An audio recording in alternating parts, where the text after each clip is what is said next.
শুভ সকাল। শুরু করছি আমার নিজের লেখা একটা কবিতা, ক্রমশ একলা হয়ে ওঠার গল্প। তুমি লিখতে ফেরেশতা আর ঈশ্বরের গল্প, লিখতে কিছু ভূতগ্রস্ত কবিতা বড় বড় অক্ষরে। বিখ্যাত শিল্পীদের সঙ্গে তোমার ওঠা বসা ছিল প্রতিনিয়ত, সকলেই ছিলেন তোমার প্রেমিক। আমি শুনতাম তোমার গল্পগুলো, চোখ বুঝলে দেখতে পেতাম বুকের মাঝখানে একটা কাটা দাগ আঙুল দিয়ে চিরে দিয়েছিলে তুমি। আমাকে কাঁদায়, বড্ড কাঁদায়। অন্তত আমার স্পর্শে নির্ভরতা ছিল।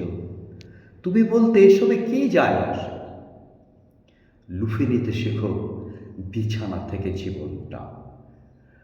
আমি তস্ততিস্বাম্বিত হই, কারণ আমাদের দেখাই হয়নি কখনো। একবার শুধু আমরা প্রেমে পড়েছিলাম, ছুঁয়ে দেখা হয়নি তোমাকে কখনোই, অন্তত ছুঁয়ে দেখার ইচ্ছে থাকলেও। তোমার সান্নিধ্য ছিল মনের সাথে নয়, কিছু বিখ্যাত রং তুলিতে আঁকা ছবিগুলোর সাথে।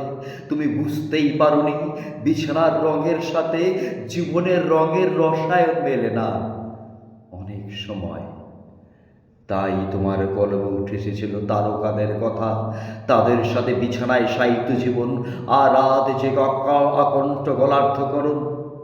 আমি জানতাম ফেরেশতা ও ঈশ্বর বিষয়ে লেখা গল্পগুলো তোমার প্রাপ্তির আফসোস থেকে বেরিয়ে আসা হতাশা।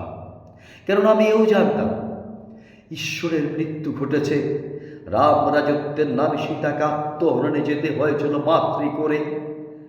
আমি সেদিন আয়েশার চোখেও জল দেখেছিলাম।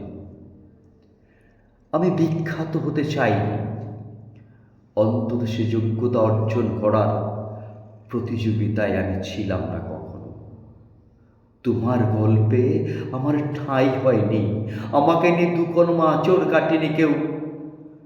তোমার শরীর ছোঁয়ার গল্প শুনতাম, তুমি বলতে শরীর তো সবাই ছুঁতে পারে, মন ছুঁতে পারে গজনায়। আমি বলতাম ওসব শরীর বেচার আশারে গল্প, কাব্যে হয়, ইতিহাসে ঠাঁই হয় না কখনো।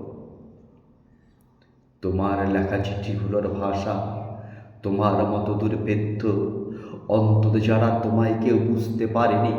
তুমি বলেছিলে তোমার একটা কান্নার আসন ছিল, তার চারপাশে ছিল হাদিসের আস্ফালন আর ঐতিহ্য ব্রাহ্মণের বন্ধন নাগপাশ। আমি তোমাকে চিঠি লিখেছিলাম, দীর্ঘ একটা চিঠি। ওতে ঈশ্বরের গল্প ছিল না, ছিল নিতান্তই এক নির্বাক প্রেমিকের ক্রমশ একলা হয়ে যাবার তোমার দেওয়া নিষ্ঠুর দিনগুলোর পাণ্ডুলিপি। নমস্কার।